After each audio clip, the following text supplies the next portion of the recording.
दोस्तों मैं स्टार्ट करने जा रहा हूँ। मेरा फर्स्ट सिरप है जैसे साइपॉन सिरप। ये आपको मेडिकल स्टोर पे आसानी से देखने को मिल जाता है। इसमें से कंपोजिशन की बात करें, साइपॉन में क्या कंपोजिशन होता है, इसमें कंपोजिशन होता है यानी कि क्या पाया जाता है, इसमें सिप्रोहेप्टेडीन पाया जाता है, सिप्रोहेप्टेडीन पाया जाता है और साल्बिटोल पाया जाता है और ट्राइकोलिन पाया जाता है। ये सभी प्रकार के कम्बिनेशन होता है साइपॉन में। इसकी डोज की बात करें तो यानी कि इसका कितनी मात्रा में देना है। इसे एडल्ट में 5 ml बीडी यानी कि दिन में 5 ml बीडी यानी कि दिन में 5 ml 2 बार देना चाहिए। और चिल्ड्रन में इसे 2.5 ml बीडी यानी कि दिन में 2 बार इसे 2.5 ml देना चाहिए। इसकी साइपॉन की यूज की बात करें तो इसका यूज यानी कि कब इसे लेना चाहिए। इसका यूज इंक्रीज अपेटिट यानी कि भूख बढ़ाने में इसका उपयोग किया जाता है और इंक्रीज वेट वजन को बढ़ाने में इसका उपयोग किया जाता है और इसका उपयोग मल न्यूट्रिएशन यानी कि कुपोषण होने पर इसका उपयोग किया जाता है।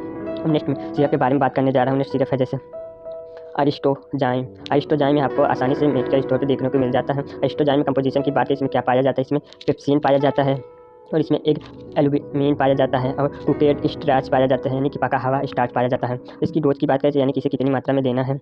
इसे एडल्ट में 5 ml बीडी यानी कि दिन में 2 बार 5 ml देना चाहिए और चिल्ड्रन में इसे 2.5 ml बीडी देना चाहिए। इसकी यूज की बात करें कि इसे कब लेना चाहिए। इसे हार्ट बर्न यानी कि पेट में जलन होने पर इसे लेना चाहिए और इसे इंडिगेशन में यानी कि पाचन ठीक से नहीं होता हो तब लेना चाहिए और पेट में गैस बनने पर इसे लेना चाहिए।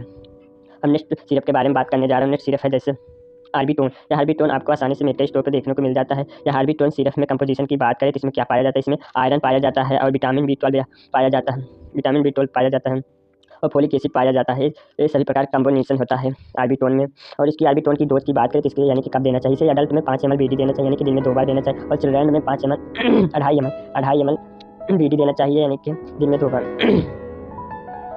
और इसकी यूज़ की बात करें तो इसे कब यूज़ करना चाहिए। एनीमिया होने पर यानी कि खून की कमी हो जाने पर इसे आर्बिटोन का यूज़ किया जाता है और लो हीमोग्लोबिन होने पर यानी कि हीमोग्लोबिन कम हो जाता है तब आर्बिटोन का उपयोग किया जाता है। सभी प्रकार के उपयोग में आर्बिटोन का किया जाता है। अब नेक्स्ट सिरप के बारे में बात करने जा रहा हूँ। नेक्स्ट सिरप है जैसे डेक्सोरेज सिरप आपको आसानी से मेडिकल स्टोर पे देखने को मिल जाता होगा। डेक्सोरेज में कंपोजिशन की बात करें, फेरिक अमोनियम सिट्रेट पाया जाता है और साइनोकोबालामीन पाया जाता है और फोलिक एसिड पाया जाता है। सभी प्रकार कम्बिनेशन होता है डेक्सोरेज में। अब इसकी डोज की बात करें डेक्सोरेज की कितना देना चाहिए। एडल्ट में इसे 5 ml बीडी यानी कि दिन में 2 बार देना चाहिए और चिल्ड्रन में इसे 5 ml बीडी देना चाहिए। और इसकी यूज की बात करें तो यानी कि इसे कब लेना चाहिए, यानी कि भूख की कमी हो जाने पर इसे लेना चाहिए और हीमोग्लोबिन कम हो जाने पर इसे लेना चाहिए, लो हीमोग्लोबिन। अब नेक्स्ट सिरप के बारे में बात करने जा रहा है। नेक्स्ट सिरप है जैसे नेरी। या नेरी आपको मेडिकल स्टोर पे आसानी से देखने को मिल जाता है। नेरी की डोज की बात करें तो इसे एडल्ट में 10 ml बीडी देना होता है यानी कि दिन में 2 बार देना होता है और चिल्ड्रन में इसे 5 ml बीडी देना होता है यानी कि दिन में 2 बार देना होता है।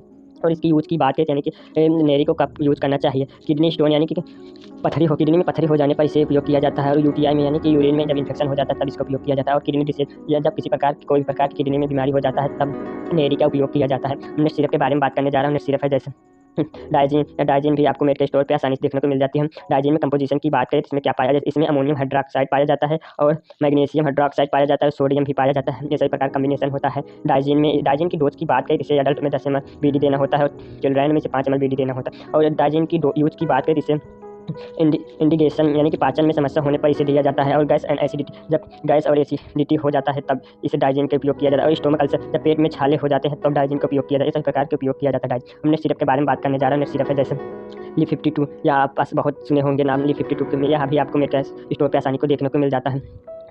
Li52 को डोज की बात करें तो इसको तो बिफोर लंच सुबह खाली पेट 5 ml लेना चाहिए और आफ्टर लंच खाना खाने के बाद 5 ml लेना चाहिए और ड्यूरिंग नाइट यानी कि रात में सोते समय इसे 5 ml लेना चाहिए। इसकी यूज की बात करें तो इसे जॉइंडिस में यानी कि पीलिया हो जाने पर इसे Li52 का उपयोग किया। डाइजेशन यानी पाचन ठीक करने में इसका उपयोग किया जाता है और इम्प्रूव अपेटिट यानी कि भूख बदलने के लिए इसका उपयोग किया जाता है। और लीवर प्रॉब्लम यानी कि सभी प्रकार के लीवर में समस्या हो जाने पर इसका उपयोग किया जाता है। अवेयरिस्ट या अवेयरस सिरप की अगर इस्तेमाल की बात करें तो इसका यूज कहाँ पर किया जाता है। इसका यूज कंस्टिपेशन यानी कि जब कब्ज हो जाता है तब इस आयुर्वेदिक सिरप का उपयोग किया जाता है और पाइल्स में यानी कि बवासीर के इलाज में इस सिरप का भी उपयोग किया जाता है और एसिडिटी में जब एसिडिटी हो जाता है तब यानी कि गैस को ठीक करने में यह भी सिरप उपयोग किया जाता है और इम्प्रूव डाइजेशन यानी कि पाचन को ठीक करने में भी इस सिरप का उपयोग किया जाता है। अब बात कर लेते हैं इसे डोज यानी कि इसे कितनी मात्रा में देना है। इसे 10 ml सिरप को इन 10 ml वाटर में मिक्स करके इस सिरप को देना है। दिन में 2 बार लेना है, खाना खाने के बाद इस सिरप को लेना है। फ्रेंड्स, मैं बात करता हूँ नेक्स्ट सिरप के बारे में। जैसे नेक्स्ट सिरप है डिप्या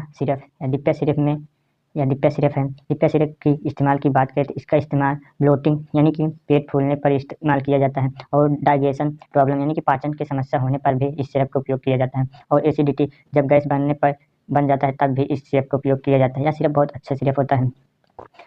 अब इसकी डोज की बात करें तो इसका डोज कितनी मात्रा में देना है। इसे 2 से 5 ईयर के चिल्ड्रन में 5 ml BD देना है वाटर में मिक्स करके, और एडल्ट में 10 ml BD देना है विथ वाटर के साथ। अब नेट सिरप के बारे में बात कर लेता हूँ। नेट सिरप का नाम है जैसे बैद्यनाथ अश्वगंधा-रिष्ट या बैद्यनाथ अश्वगंधा-रिष्ट के नाम से आता है। यह भी सिरप बहुत यूजफुल सिरप है।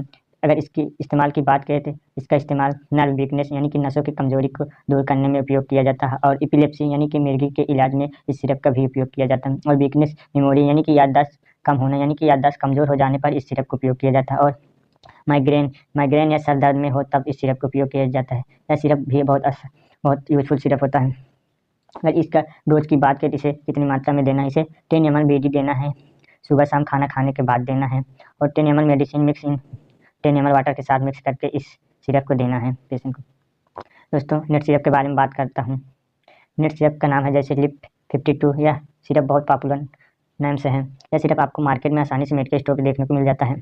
अगर इस सिरप के लिप 52 की सिरप की यूज की बात करें तो इसका इस्तेमाल लीवर डिसीज यानी कि जब लीवर में किसी प्रकार की बीमारी हो जाए तब भी इस सिरप का इस्तेमाल किया जाता है, और जॉन्डिस पीलिया के इलाज में इस सिरप का उपयोग किया जाता है, और डाइजेशन प्रॉब्लम में ये पाचन की समस्या में इस सिरप का उपयोग किया जाता है, और इंक्रीज एपेटाइट में यानी कि इस सिरप को भूख बढ़ाने में अधिकतर उपयोग किया। यह सिरप बहुत यूजफुल सिरप है। अगर इसकी डोज की बात करें तो इसे कितनी मात्रा में देना है। इसे 5 ml TDS यानी कि दिन में 3 बार देना होता है। अब नेक्स्ट सिरप के बारे में बात करता हूँ। नेक्स्ट सिरप का नाम है जैसे सॉफी सिरप। यह भी सिरप बहुत अच्छी सिरप होती है। अगर इस सिरप की यूज की बात करें तो इसका इस्तेमाल ब्लड प्यूरिफाइंग यानी कि यह सिरप रक्त को साफ करने में अधिकतर यूजफुल होता है, और फीवर अगर बहुत दिनों तक फीवर आता है तो भी इस सिरप को बुखार को ठीक करने में उपयोग किया जाता है, और मुहासे होने पर भी इस सिरप का उपयोग किया जाता है। यह एक प्रकार के बहुत अच्छा सिरप होता है खून को साफ करने में। अगर इसकी डोज की बात करें, सॉफी की डोज कितनी मात्रा में देना है। इसे 5 ml TDS यानी कि दिन में 3 बार देना होता है, सुबह दोपहर और शाम को देना होता है। नेक्स्ट सिरप के बारे में बात करता हूँ। नेक्स्ट सिरप का नाम है जैसे एवोकेरा सिरप। यह एवोकेरा सिरप के अगर इस्तेमाल की बात करें, इसका इस्तेमाल कहाँ पर किया जाता है। इसका इस्तेमाल मेंस्ट्रुएशन प्रॉब्लम यानी कि मानसिक धर्म के समस्या होने पर भी इसका इस्तेमाल किया जाता है, और वीकनेस अत्यधिक कमजोरी हो तो तब भी इस सिरप को इस्तेमाल किया जाता है। एनीमिया ट्रीटमेंट यानी कि एनीमिया के भी इलाज में इस सिरप का ट्रीटमेंट किया जाता है, और हेवी पीरियड अधिक मानसिक धर्म के समय में इस सिरप का इस्तेमाल किया जाता है, और इस सिरप का इस्तेमाल इंक्रीज हीमोग्लोबिन यानी कि हीमोग्लोबिन को बढ़ाने में इस सिरप के उपयोग किया जाता है। यह सिरप भी बहुत अच्छा होता है। और इसकी डोज की बात करें तो इस सिरप की डोज 10 ml BD देना होता है, सुबह शाम खाना खाने के बाद ही इस सिरप को लेना है। नेक्स्ट सिरप के बारे में बात करता हूँ। नेक्स्ट सिरप का नाम है जैसे अष्ट केसरी सिरप। यह भी अष्ट केसरी सिरप बहुत अच्छा सिरप होता है। अगर इसका इस्तेमाल की बात करें तो इस सिरप का इस्तेमाल एलर्जी के कंडीशन में भी इस्तेमाल किया जाता है। अस्थमा किसी भी पेशेंट को हो जाता है तब भी इस सिरप का इस्तेमाल किया जाता है। कफ यानी कि खांसी होने पर भी इस सिरप का उपयोग किया जाता है। नीजिंग यानी कि छींक आने पर भी इस सिरप का इस्तेमाल किया। यह सिरप एलर्जी के कंडीशन में बहुत महत्वपूर्ण होता है। अगर इसकी डोज की बात करें तो इस सिरप को डोज चिल्ड्रन में 2.5 ml BD देना होता है, यानी कि सुबह शाम देना होता है 2.5 ml। और एडल्ट में बात करें तो इसे 5 ml BD यानी कि सुबह में 5 ml और शाम में भी 5 ml इसे देना होता है। अब नेक्स्ट सिरप के बारे में बात करता हूँ। नेक्स्ट सिरप का नाम है जैसे हेमपुष्पा सिरप या हेमपुष्पा सिरप की अगर यूज की बात करें तो इसका इस्तेमाल कहाँ पर होता है। इसका इस्तेमाल जब पेशेंट को वोमिटिंग होती है तब इसका इस्तेमाल किया जाता है, और नोजिया की कंडीशन में किया। एब्डोमिनल पेन यानी कि पेट में जब दर्द होता है तब भी इस सिरप का इस्तेमाल किया। बैक पेन में इस्तेमाल किया जाए, एनीमिया के कंडीशन में इस्तेमाल किया। इंक्रीज एपेटाइटर में इस सिरप का इस्तेमाल किया जाता है। अगर इसकी डोज की बात करें तो इसे 5 ml BD देना होता है, यानी कि दिन में 2 बार देना होता है, सुबह और शाम में। अब नेक्स्ट सिरप के बारे में बात करता हूँ। नेक्स्ट सिरप है जैसे सच्ची सहेली सिरप। या सिरप का अगर इस्तेमाल की बात करें तो इसका इस्तेमाल कहाँ पर होता है। इसका इस्तेमाल स्टॉप मेंस्ट्रुएशन यानी कि मासिक धर्म नहीं आने पर इसका सिरप को इस्तेमाल किया जाता है, और वीकनेस यानी कि कमजोरी रहने पर इस सिरप का इस्तेमाल किया जाता है, और एब्डोमिनल पेन यानी कि जब पेटों में दर्द होता है तब भी इस सिरप का इस्तेमाल किया जाता है। अगर अब इसकी डोज की बात करें, इसे 5 ml TDS देना होता है, दिन में 3 बार देना होता है इस सिरप को। यह सिरप बहुत अच्छा सिरप होता है। नेक्स्ट सिरप के बारे में बात करता हूँ। नेक्स्ट सिरप जैसे अशोका रिस्ट सिरप। यह भी बहुत पॉपुलर सिरप माना जाता है। यह अशोका रिस्ट सिरप, इसका उपयोग की बात करें तो इसका इस्तेमाल डिसमेनोरिया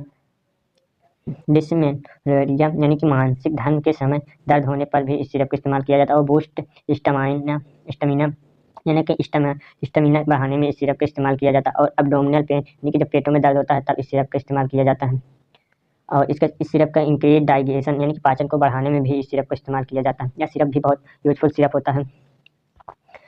अगर इस सिरप की डोज की बात करें, इस सिरप को 5 ml BD देना होता है, दिन में 2 बार देना होता है। यह पानी में मिलाकर लेना चाहिए इस सिरप को। अब नेक्स्ट सिरप के बारे में बात करता हूँ। नेक्स्ट सिरप का नाम है जैसे लेक्सीराइड सिरप या लेक्सीराइड सिरप बहुत यूजफुल सिरप होता है। अगर इसकी यूज की बात करें तो इसका इस्तेमाल कंस्टिपेशन में यानी कि कब्ज रहने पर यह सिरप इस्तेमाल किया जाता है, और इंटेस्टाइन ब्लॉकेज यानी कि आंतों में जब रुकावट हो जाता है तब इस सिरप का इस्तेमाल किया। यह सिरप अधिकतर उपयोग आंतों में रुकावट होने पर इस सिरप को इस्तेमाल किया जाता है, और कब्ज रहने पर ये सिरप बहुत यूजफुल होता है, कब्ज रहने पर उपयोग होता है अधिक। अगर इसकी डोज की बात करें तो इसका डोज कितनी मात्रा में देना होता है, इसका 5 ml BD यानी कि सुबह शाम देना होता है, या हल्के गुनगुने पानी में मिलाकर लेना है इस सिरप को। नेक्स्ट सिरप के बारे में बात करता हूँ। नेक्स्ट सिरप का नाम है जैसे अलबारी सिरप या अलबारी सिरप बहुत यूजफुल सिरप होता है। इसके इस्तेमाल की बात करें तो इसका इस्तेमाल पीरियड पेन यानी कि मानसिक धर्म के समय जो दर्द होता है तब इस सिरप का इस्तेमाल किया जाता है, और पीरियड प्रॉब्लम यानी कि मानसिक धर्म के समस्याओं में इस सिरप का इस्तेमाल किया जाता है। अगर इस सिरप की डोज की बात करें तो इस सिरप की डोज कितनी मात्रा में देना है पेशेंट को, इस सिरप को 5 ml TDS देना होता है, यानी कि दिन में 3 बार देना होता है पेशेंट को। अब नेक्स्ट सिरप के बारे में बात करता हूँ। नेक्स्ट सिरप का नाम है जैसे, यह भी बहुत पॉपुलर सिरप होता है, लोहासा सिरप। लोहासा सिरप या अधिकतर खून को साफ करने में इस्तेमाल किया जाता है सिरप। ये सिरप की इस्तेमाल की बात करें तो इस सिरप का इस्तेमाल एनीमिया ट्रीटमेंट यानी कि यानी कि खून की कमी को ठीक करने में यह सिरप का इस्तेमाल किया जाता है, यानी कि जब खून कम होता है या खून को बैलेंस बनाने में अधिक उपयोगी होता है, और इंक्रीज हीमोग्लोबिन या हीमोग्लोबिन को भी बढ़ाने में बहुत यूजफुल होता है। अस्थमा यानी कि अस्थमा में भी यह सिरप इस्तेमाल किया जाता है, पाइल्स होने पर भी यह सिरप इस्तेमाल किया जाता है।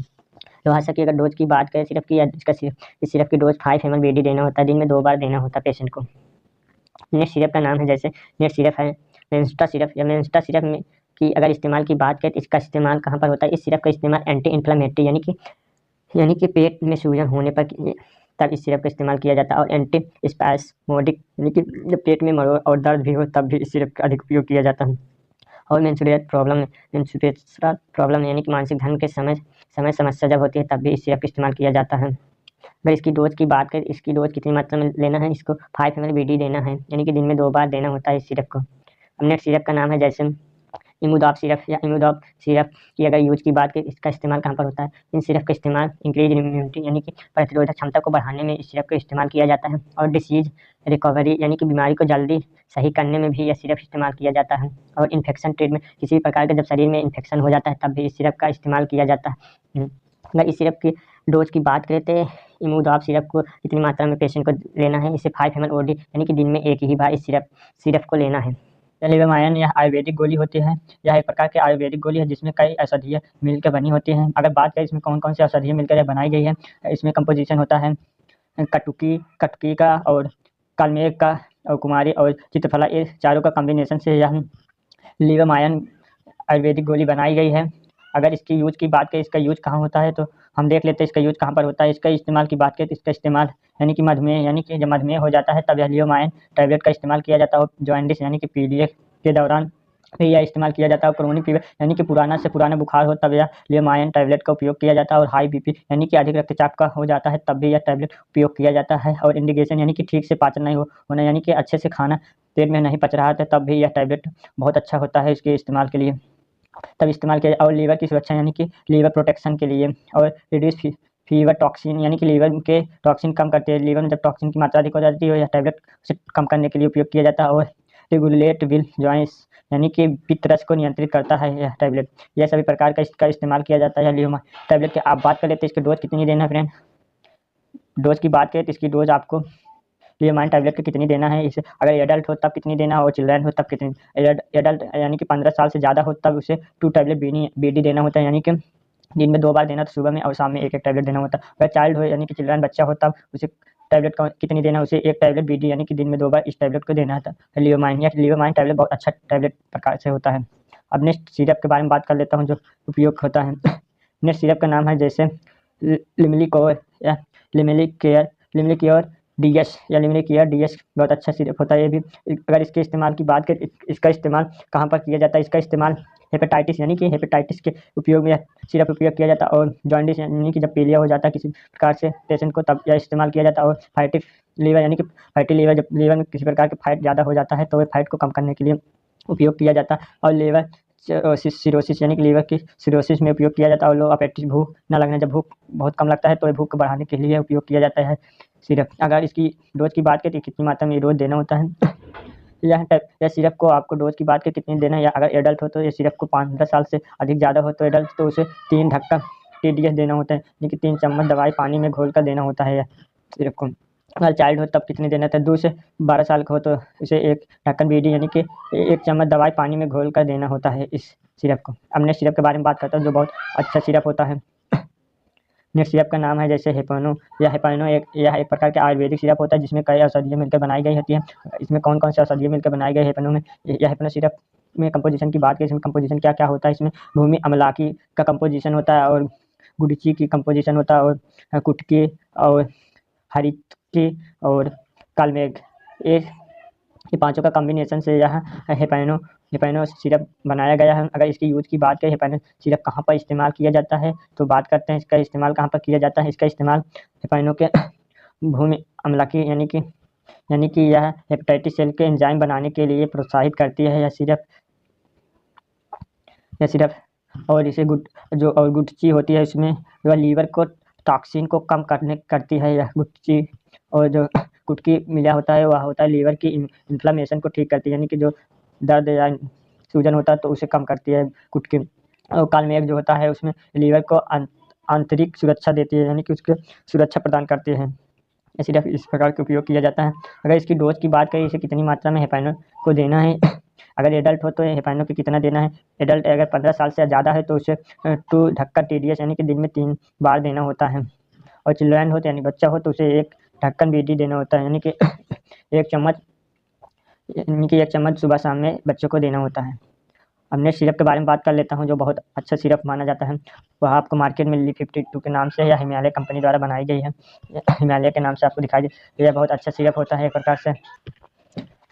अगर ली 52 सिरप की बात करें तो ली 52 सिरप बहुत अच्छा सिरप होता है। इसका उपयोग कहाँ पर किया, इसका उपयोग हेपेटाइटिस यानी कि हेपेटाइटिस के उपयोग में किया जाता है। और अल्कोहलिक लीवर यानी कि अल्कोहलिक लीवर के समय में इसका उपयोग जॉन्डिस यानी पीलिया होने पर यह सिरप उपयोग किया जाता है। और फैटी लीवर के टाइम इस सिरप का उपयोग किया जाता है। लीवर सिरोसिस में उपयोग किया, यह सबसे अच्छा होता है भूख लो अपेटिस यानी कि भूख न लगने पर यह सिरप को अधिक उपयोग किया जाता है ली 52 सिरप को।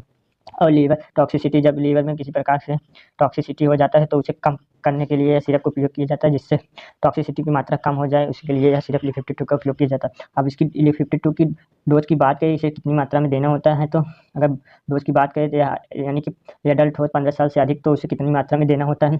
अगर 10 ml उसे BD देना होता है, यानी कि दिन में 2 बार देना होता है 10 ml।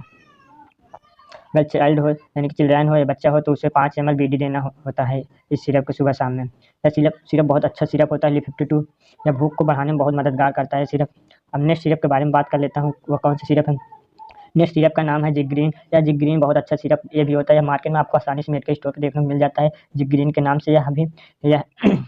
यह भी सिरप बहुत अच्छा माना जाता है। अगर इसमें कंपोजिशन की बात करें तो यह कंपोजिशन क्या इसमें पाया जाता है, क्या क्या मिलकर सिरप बनाई गई, इसमें रिवायर्ड चीनी यानी कि रिवायर्ड चीनी मिलकर और ब्राजीसिप और अर्जुना और सरफोखा और कालमेघ, ये सभी पांचों का कंपोजिशन से ये जिग्रीन सिरप मिलकर बना होता है। यह जिग्रीन सिरप बहुत अच्छा सिरप होता है। अगर इसका इस्तेमाल की बात करें तो इसका इस्तेमाल कहाँ पर किया जाता है, जिग्रीन सिरप का इस्तेमाल की बात करते हैं। इसका सिरप का इस्तेमाल आपको हेपेटाइटिस की कंडीशन में उपयोग किया जाता है। जॉन्डिस यानी पीलिया होने पर इस सिरप का उपयोग किया जाता है। और फैटी लीवर यानी कि लीवर में जब अधिक फैट हो जाता है तब भी इसका सिरप का उपयोग किया जाता है। और लीवर सिरोसिस में उपयोग किया जाता है। और लो अपेटिट यानी कि भूख न लगना यानी कि भूख को बढ़ाने में यह सिरप जिग्रीन सिरप का उपयोग किया जाता है। यह भी सिरप बहुत अच्छा सिरप होता है। अब इसकी डोज की बात करें, इसका डोज कितनी मात्रा में देना होता है।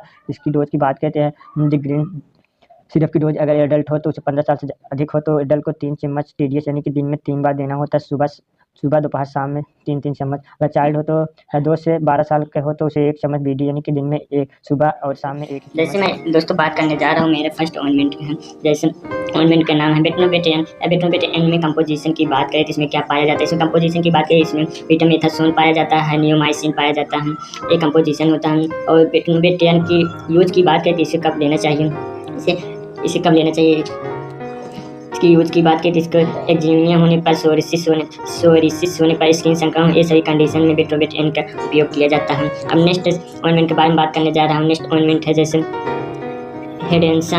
या हेडेंसा में कंपोजिशन की बात करें तो इसमें लाइनोलाइन और मेथा पाया जाता है। और इसकी यूज की बात करें तो इसे बवासीर में उपयोग किया जाता है।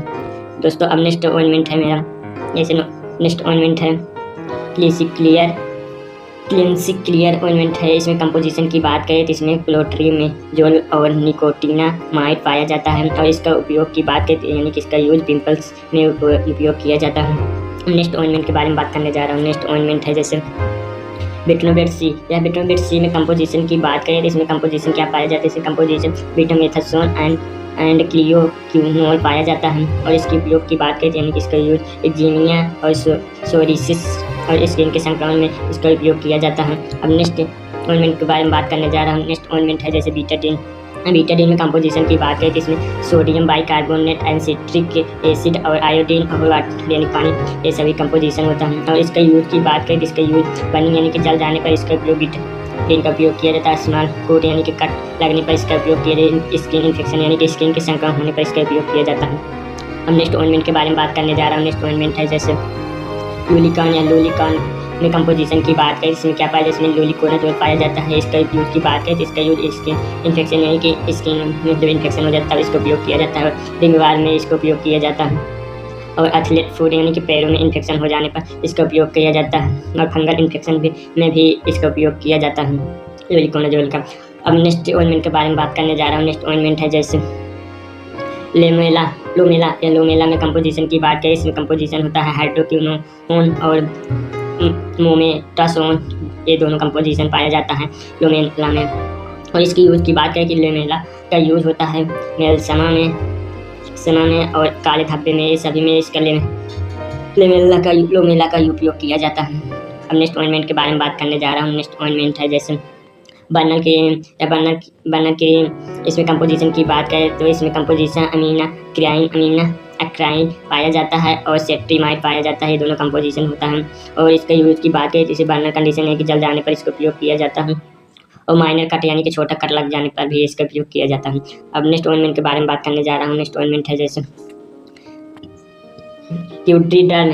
क्यूड्रीडर्म में कंपोजिशन की बात करें तो क्लोट्रिमाजोल और बीटामेथासोन और नियोमाइसिन, ये तीनों कंपोजिशन होता है। इसकी यूज की बात करें इसे रिंगवार में उपयोग किया जाता है, डायमेटिस में उपयोग किया जाए, ये सभी प्रकार का इसका उपयोग किया जाता है। टेंटेक्स 4 एक प्रकार की आयुर्वेदिक दवाई हिमालय कंपनी द्वारा बनाई गई है।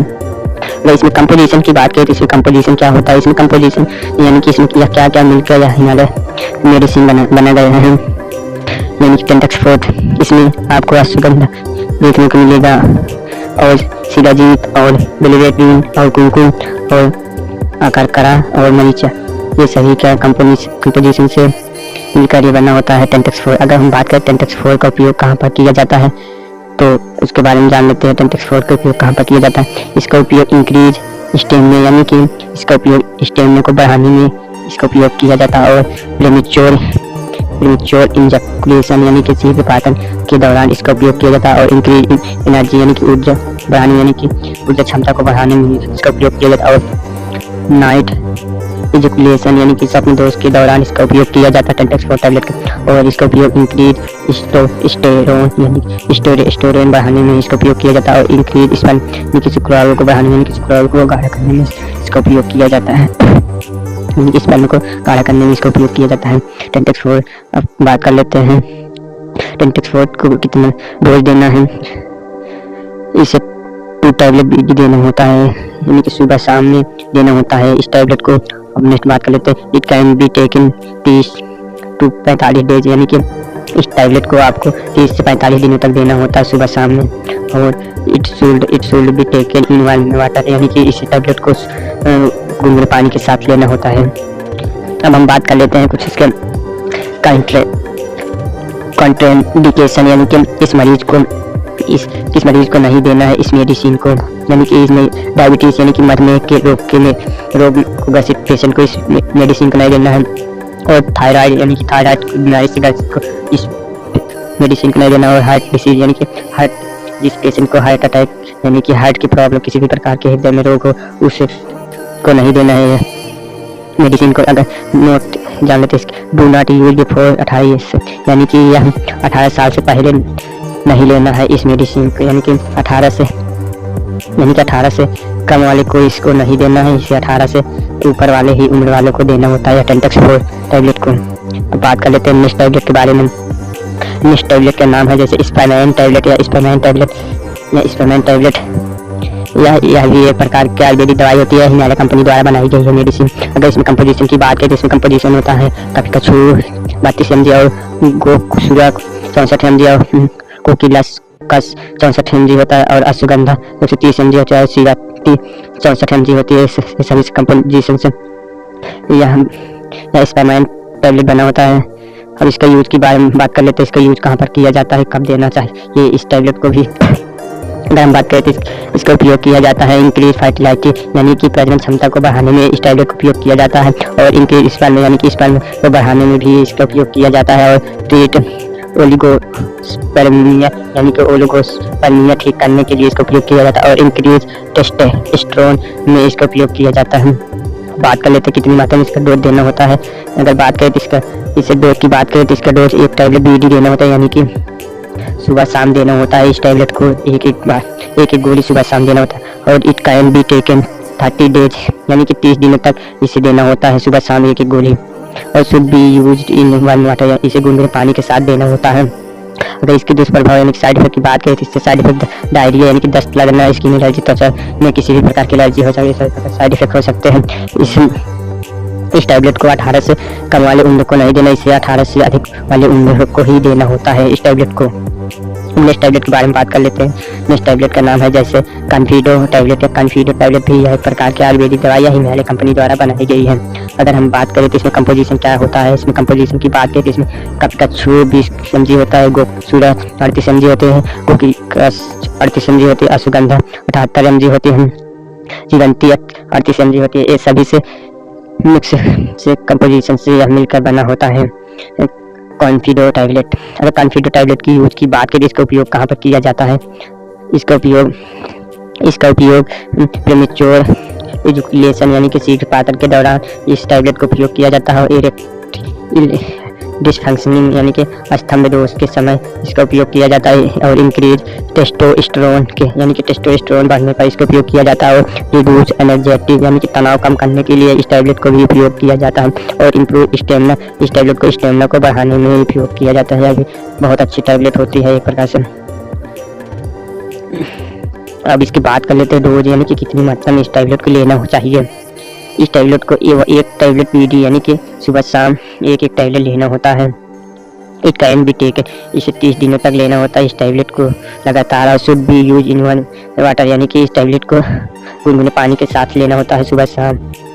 और इसके नोट की बात करें, इस do not use before 18 year यानी कि 18 साल के पहले नहीं लेना है इस टैबलेट को, इसे 18 से प्लस वाले को ही लेना होता है इस टैबलेट को। अगर किस मरीज को नहीं लेना है इस टैबलेट को, इसके बारे में बात कर लेते हैं। जैसे डायबिटीज यानी कि मधुमेह से रोगित ग्रसित को नहीं लेना है, और थायराइड बीमारी में यानी कि जिसका थायराइड हो उसे यह भी टैबलेट को नहीं लेना है, और हार्ट डिसीज यानी कि हृदय से रोगी को यह भी टैबलेट नहीं लेना होता है।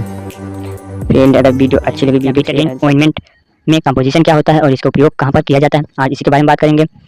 फ्रेंड जैसे इसकी कंपोजिशन की अगर बात करें तो बीटाडीन में सोडियम बाइकार्बोनेट और साइट्रिक एसिड ये दोनों मिलकर या बीटाडीन ऑइंटमेंट, और लोडीन और वाटर ये सभी चारों मिलकर इसका कंपोजिशन से बीटाडीन बना होता है। अगर बात करें तो इसकी यूज कहाँ पर किया जाता है बीटाडीन का यूज जैसे बर्निंग यानी कि किसी भी प्रकार से हम जल जाते हैं तब भी बीटाडीन का उपयोग किया जाता है, और स्मॉल कट किसी भी प्रकार से छोटा कट या घाव हो जाता है तब भी बीटाडीन का उपयोग किया जाता है, और स्किन इन्फेक्शन जब स्किन में किसी भी कंडीशन से इन्फेक्शन हो जाता है तब भी बीटाडीन का उपयोग किया जाता है। अब बात करते हैं नेक्स्ट जैसे है विटामिन सी क्रीम या विटामिन सी क्रीम में कंपोजिशन की अगर बात करें तो इसमें बीटामेथासोन और साइक्लोक्विनोल का कंपोजिशन होता है। अगर इसकी यूज की बात करें तो विटामिन सी का यूज कहाँ पर किया जाता है, इसका यूज जैसे एजेमा होने पर और सोरियासिस हो जाता है तब भी इसका उपयोग किया जाता है, और स्किन में इन्फेक्शन हो जाता है किसी प्रकार से तब भी विटामिन सी का उपयोग किया जाता है इस क्रीम का। अब बात करता हूँ नेक्स्ट क्रीम के बारे में, और नेक्स्ट क्रीम है जैसे विटामिन एन या विटामिन एन में अगर कंपोजिशन की बात करें तो विटामिन एन में कंपोजिशन होता है जैसे विटामिथासोन और नियोमाइसिन ये दोनों का कंपोजिशन से विटामिन एन बना होता है। अगर इसकी यूज की बात करें तो इसका यूज कहाँ पर होता है, इसका यूज एजेमा में, सोरियासिस में, स्किन इन्फेक्शन में, इन सभी में विटामिन एन और सी का उपयोग किया जाता है। अब बात करता हूँ नेक्स्ट क्रीम है जैसे क्यूडीडर्म क्रीम में अगर कंपोजिशन की बात करें इसमें कंपोजिशन होता है क्लोट्रिमाजोल और विटामिथासोन और नियोमाइसिन इन तीनों का कॉम्बिनेशन से क्यूडीडर्म क्रीम बना होता है। अगर इसकी यूज की बात करें इसका यूज जैसे रिंगवर्म यानी कि रिंग की तरह दाग जो दिखाई देने लगते हैं और डायमेटिस हो जाता है तब भी में इसका उपयोग किया जाता है। अब बात करता हूँ फिर नेक्स्ट क्रीम के नेक्स्ट है जैसे जेल, ओमनी जेल या ओमनी जेल में कंपोजिशन की बात करें तो इसमें ओमनी जेल में डाइक्लोफिनाक मिलकर ओमनी जेल बना होता है। अगर इसकी यूज की बात करें, इसका यूज ओमनी जेल को मसल्स पेन यानी कि जब मांसपेशियों में दर्द होता है तब, और जॉइंट पेन यानी कि जब और जोड़ों में भी किसी प्रकार से दर्द बना रहता है तब यह ओमनी जेल को अप्लाई किया जाता है बॉडी या स्किन पर। अब बात करता हूँ नेक्स्ट लोशन के बारे में। नेक्स्ट है जैसे कैला ड्राई लोशन या कैला ड्राई लोशन में अगर कंपोजिशन की बात करें, इसमें कंपोजिशन होता है जैसे डाइफेनेर, हाइड्रामाइन और हाइड्रोक्लोराइड और कैलामाइन, इन तीनों से कॉम्बिनेशन से कैला ड्राई लोशन बना होता है। अगर इसकी यूज की बात करें तो इसका यूज कहाँ पर होता है, जैसे स्किन एलर्जी हो जाती है, किसी भी प्रकार के स्किन में एलर्जी हो जाती है जैसे, और सनबर्न में यानी कि जल जाने पर भी इसका उपयोग किया जाता है, यह कैला ड्राई लोशन का। अब बात करता हूँ नेक्स्ट क्रीम है जैसे, नेक्स्ट क्रीम है लूलिकॉन क्रीम। यह एक प्रकार से एंटी फंगल क्रीम होता है लूलिकॉन। अगर इसमें कंपोजिशन की बात करें, इसमें कंपोजिशन लूलिकोनाजोल का कंपोजिशन होता है। अगर इसकी यूज की बात करें तो इसका यूज होता है फंगल इन्फेक्शन या किसी प्रकार से फंगल इन्फेक्शन हो जाता है, दांत खुजली हो जाते हैं, तब इसका उपयोग किया जाता है। और रिंगवर्म में और एथलेट फोर्ट, इन सभी प्रकार में इसका उपयोग किया जाता है लूलिकोनाजोल का। अब बात करता हूँ नेक्स्ट क्रीम है जैसे लोमेला क्रीम या लोमेला क्रीम में कंपोजिशन की बात करें तो इसमें कंपोजिशन होता है जैसे हाइड्रोक्विनोन और मोमेटासोन, इन दोनों के कॉम्बिनेशन से लोमेला क्रीम बना होता है। अगर इसकी यूज की बात करें, इसका यूज मिलाजमा में और इसका उपयोग डार्क स्पॉट में यानी कि जब चेहरे पर यानी कि फेस पर ब्लैक छोटे दिखाई देते हैं और मिलाजमा हो जाता है तब इन सभी में या लेमेला क्रीम का उपयोग किया जाता है। अब बात करता हूँ फ्रेंड नेक्स्ट क्रीम के बारे में। नेक्स्ट क्रीम है जैसे बर्नोल क्रीम या बर्नोल क्रीम कंपोजिशन की बात करें, इसमें कंपोजिशन क्या क्या होता है, इसमें कंपोजिशन जैसे अमीनोक्राइन और सेट्रिमाइड, इन दोनों के कॉम्बिनेशन से बर्नोल क्रीम मिलकर बना होता है। अगर इसकी यूज की बात करें, इसका यूज जैसे बर्न कंडीशन या किसी भी प्रकार से जल जाते हैं तब भी इस बर्नर क्रीम का उपयोग किया जाता है, और माइनर कट यानी कि छोटा कट जब लग जाता है तब भी बर्नर क्रीम का उपयोग होता है। अब बात करता हूँ नेक्स्ट है जैसे हेडेंसा में अगर कंपोजिशन की बात करें तो इसमें कंपोजिशन होता है लाइन और मेंथोल, इन दोनों के कंपोजिशन से बना होता है हेडेंसा की अगर यूज की बात करें, इसका यूज जैसे पाइल्स यानी कि बवासीर होने पर उपयोग किया जाता है, और हेमोरॉइड होने पर और फिस्टुला होने पर, इन सभी कंडीशन में इसका उपयोग किया जाता है। अब बात करता हूँ नेक्स्ट क्रीम है जैसे कैंडिडा बी में अगर कंपोजिशन की बात करें तो इसमें कंपोजिशन होता है जैसे क्लोट्रिमाजोल और बेक्लोमेटासोन, इन दोनों को कॉम्बिनेशन से कैंडिडा बी बना होता है। अगर इसकी यूज की बात करें तो इसका यूज कहाँ पर किया जाता है, कैंडिडा बी क्रीम का इसका यूज जैसे कैंडा इन्फेक्शन हो जाता है किसी प्रकार, तब इसका उपयोग किया जाता है। फंगल स्किन इन्फेक्शन यानी कि स्किन पर किसी भी प्रकार से फंगल से इन्फेक्शन हो जाते हैं यानी कि दांत खुजली हो जाती है फंगल द्वारा किसी प्रकार से, तब इसका उपयोग किया जाता है। और एथलेटेड फोर्ट में इसका उपयोग किया जाता है। इन सही कंडीशन में कैंडिडा बी क्रीम यूज किया जाता है। अब बात करता हूँ नेक्स्ट क्रीम के बारे में। नेक्स्ट क्रीम है जैसे क्लींसी क्लियर की जेल जेल में अगर कंपोजिशन की बात करें, कंपोजिशन आपको क्लिंडामाइसिन और निकोटानामाइड का कंपोजिशन होता है। अगर इसकी यूज की बात करें, इसका यूज जैसे पिंपल्स यानी कि चेहरे पे छोटे छोटे दाने की तरह दिखाई देने लगते हैं, निकल जाता है तो उसे और एकने में, इन सभी कंडीशन में इस क्लींसी क्लियर जेल का उपयोग किया जाता है। अब बात करता हूँ नेक्स्ट है जैसे मिडारमा की अगर यूज की बात करें तो इसका यूज पिंपल्स और ब्लैक स्पॉट यानी कि चेहरे पर अगर दाग धब्बे हो जाते हैं तब इसका हटाने के लिए मिडारमा क्रीम का उपयोग किया, और पिंपल्स छोटे छोटे निकल जाते हैं तब भी इसका उपयोग किया जाता है। इन सभी कंडीशन में मिडारमा क्रीम का उपयोग किया जाता है। फ्रेंड अब बात करता हूँ सफ्रामाइसिन क्रीम का। या सफ्रामाइसिन क्रीम का यूज की बात करें, इसका यूज बैक्टीरिया इन्फेक्शन यानी किसी भी प्रकार से बैक्टीरिया के द्वारा बॉडी पर या स्किन के ऊपर किसी प्रकार से संक्रमण हो जाता है तब भी इसका अप्लाई किया जाता है। और इस्तेमाल करते हैं यानी किसी भी प्रकार से छोटे घाव या कट लग जाते हैं स्किन पर, तब भी सफ्रामाइसिन क्रीम का उपयोग किया जाता है। फ्रेंड यह क्रीम कोई भी प्रकार के बिना डॉक्टर की सलाह से स्किन पर उपयोग नहीं करना है, डॉक्टर की सलाह से ही उपयोग करना है। दोस्तों अगर वीडियो अच्छी लगी तो वीडियो को शेयर एंड सब्सक्राइब जरूर करें।